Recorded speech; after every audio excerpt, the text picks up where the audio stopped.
آیت اللہ مرشی نجفی. یہ واقعہ خود آیت اللہ مرشی نجفی نے سنایا اور فرماتے ہیں کہ آیت اللہ شیخ مرتضی حائری یزدی، شیخ مرتضی حائری یزدی کا جب انتقال ہوا تو آیت اللہ مرشی نجفی کے خواب میں یہ آئے اور کافی تفصیل سے اپنے حالات کو بتایا. اور یہ آیت اللہ شیخ مرتضی حائری یزدی کون تھے؟ یہ آیت اللہ شیخ عبد الکریم حائری کے بیٹے تھے، جن کا ابھی اس سے پہلے بھی تذکر آیا تھا، جنہوں نے حوزہ علمیہ قوم کی بنیاد رکھی. اور آیت اللہ شیخ عبد الحائری یزدی امام خمینی کے بہت ہی قریبی افراد میں شمار ہوتے ہیں. امام خمینی کے جو بالکل برابر میں بیٹھے ہوئے ہیں سیدھے ہاتھ پر، یہ آیت اللہ شیخ عبد الحائری یزدی. اور اس قدر ان کی آپس میں قربت تھی کہ امام خمینی نے اپنے بیٹے مصطفیٰ خمینی کی شادی مرتضی حائری یزدی کی بیٹی سے کی تھی. تو اس لحاظ سے مصطفیٰ خمینی جو امام خمینی کے بیٹے جو انہیں عراق میں شہید کر دیا گیا تھا، ان کی جو زوجہ تھیں وہ آیت اللہ مرتضی حائری یزدی کی بیٹی تھی. تو آیت اللہ مرتضی حائری یزدی، آیت اللہ مرشی نجفی فرماتے ہیں کہ جب ان کا انتقال ہوا تو میں نے اس رات آیت اللہ مرتضی حائری یزدی کے لیے نماز وحشت قبر پڑھی اور سورہ یاسین کی تلاوت کی اور اس کا ثواب ان کی روح کو ان کو ہدیہ کیا.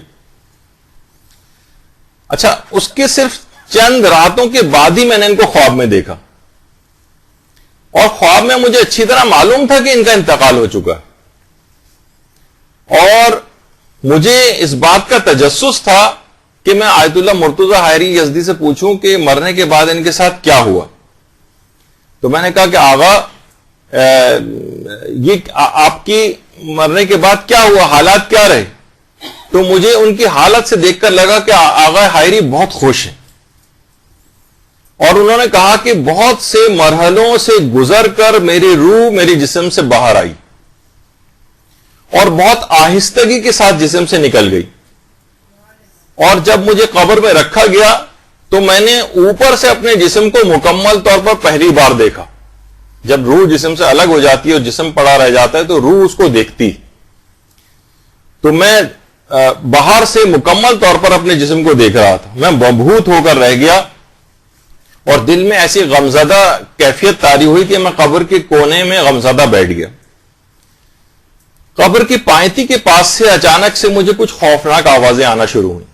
بڑا تفصیلی خواب آیت اللہ مرشی نجفی نے ذکر کیا. بہت خوفناک آوازیں آنے لگیں، بہت نامانوس آوازیں تھیں. میں نے اس سے پہلے کبھی اس طرح کی رونگٹے کھڑے کر دینے والی آوازوں کو نہیں سنا تھا. اچھا، جو مجھے دفن کر رہے تھے ان میں سے کسی کو کوئی خبر نہیں تھی کہ یہ کیا کیسی آوازیں آ رہی. وہ اپنے کاموں میں لگے ہوئے تھے تدفین میں. تو میں نے دیکھا کہ ایک ویران اور بیابان سی کسی جگہ سے دو افراد آتے ہوئے نظر آ رہے ہیں جن کے جسم آگ کے بنے ہوئے ہیں اور آنکھوں سے شعلے اس طرح سے نکل رہے ہیں کہ میں ان کے چہرے کی بھی شناخت نہیں کر پا رہا تھا.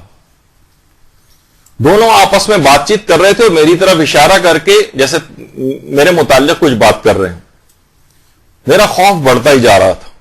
میں چیخنا چاہتا تھا لیکن آواز میرے حلق سے نہیں نکل رہی تھی، یعنی صرف میرا منہ کھل رہا تھا اور بند ہو رہا تھا لیکن آواز نہیں نکل رہی تھی. میں زمین پر سہما ہوا لیٹا ہوا تھا، انتہائی خوفزدہ تھا. میں نے پوری قوت مجتمع کر کے بہرحال اپنے پروردگار کو پکارا، پروردگارا میری مدد فرما، اس موقع پر کون ہے جو تو تیرے علاوہ میری مدد کر سکے. اور اچانک اسی وقت مجھے اپنے پیچھے سے ایک انتہائی دل نواز، انتہائی روح پرور اور خوبصورت اور میٹھی آواز سنائی دی. میں نے مڑ کر دیکھا تو پیچھے کی طرف مجھے ایک روشنی سے نظر آئی.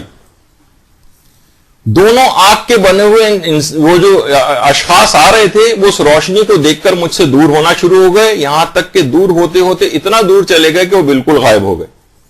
میں نے سکون کا سانس لیا تو دیکھا اس روشنی کے اندر سے ایک نورانی شخصیت باہر آئی.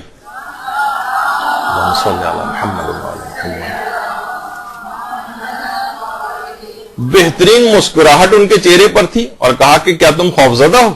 میں نے کہا آقا ساری زندگی میں اتنا خوفزدہ نہیں ہوا جتنا اس وقت خوفزدہ ہوا.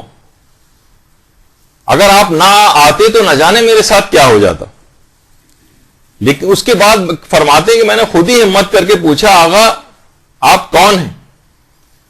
تو اس شخصیت نے بہت ہی محبت اور شفقت کے ساتھ مجھے دیکھا اور کہا کہ میں علی ابن موسیٰ رضا علیہ الصلوۃ والسلام، اللہم صل علی محمد وآل محمد،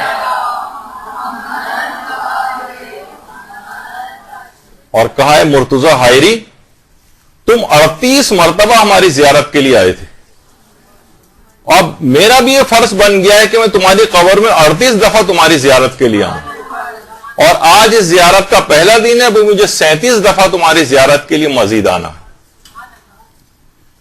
تو بہت سارے دیکھیے افراد اس طرح کے ہیں کہ جو آج بار بار زیارت پہ جانے پر لوگوں کو اعتراض کرنے لگے، بھائی بار بار دیکھیے ہر سال زیارت پہ چلے جاتے ہیں، ہر سال عمرے پر چلے جاتے ہیں، اس سے بہتر تھا یہ لوگ جو ہے نا قریب کی امداد کر دیتے، فلاں پروجیکٹ کے اندر کام کر دیتے۔ تو دیکھیے یہ کسی نیک کام کو روک کر کسی دوسرے نیک کام کی معرفی نہ کیا کریں۔ جو عام طور پر نوٹ بھی یہ کیا گیا وہ افراد جو ہر سال حج و عمرہ زیارات اس طرح کی چیزوں کے اوپر جاتے ہیں، اللہ ان کو اتنی توفیق بھی دیتا ہے کہ وہ غریبوں کی امداد بھی ساتھ ساتھ کر رہے ہوتے ہیں۔ تو ضروری نہیں کہ ایک نیک کام سرے سے بند کیا جائے اس کے بعد کوئی اور دوسرا نیک کام تب کیا جائے، دونوں کام ساتھ بھی ہو سکتے ہیں۔ تو بہرحال آیت اللہ مرشی نجفی فرماتے ہیں کہ میں نے یہ جو عمل انجام دیا تھا ان کے لیے 2 رکعت نماز وحشت قبر پڑھی تھی، اور اس کے علاوہ میں نے سورہ یاسین پڑھی تھی۔ تو آیت اللہ مرتضی حائری یزدی اس کے بعد میرے جو ہے وہ خواب میں آئے اور مجھے یہ ساری جو تفصیل انہوں نے بتائی۔ تو بہرحال ایک دماغ میں یہ رہے کہ کوئی بھی نیک کام، ہمیشہ انسان کو مختلف نیک کام کرتے رہنا چاہیے۔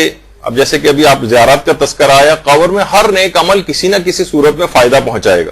نمازوں کا بھی آپ نے سلسلہ دیکھا، زیارات کا سلسلہ، اس کے علاوہ اور بھی بہت سارے موارد جو موت کی گفتگو میں نے نقل کیے تھے جو قبر میں اس لحاظ سے ہر نیک عمل فائدہ پہنچانے والا۔ برحمتک یا ارحم الراحمین وصلی اللہ علی محمد وآلہ الطاہرین۔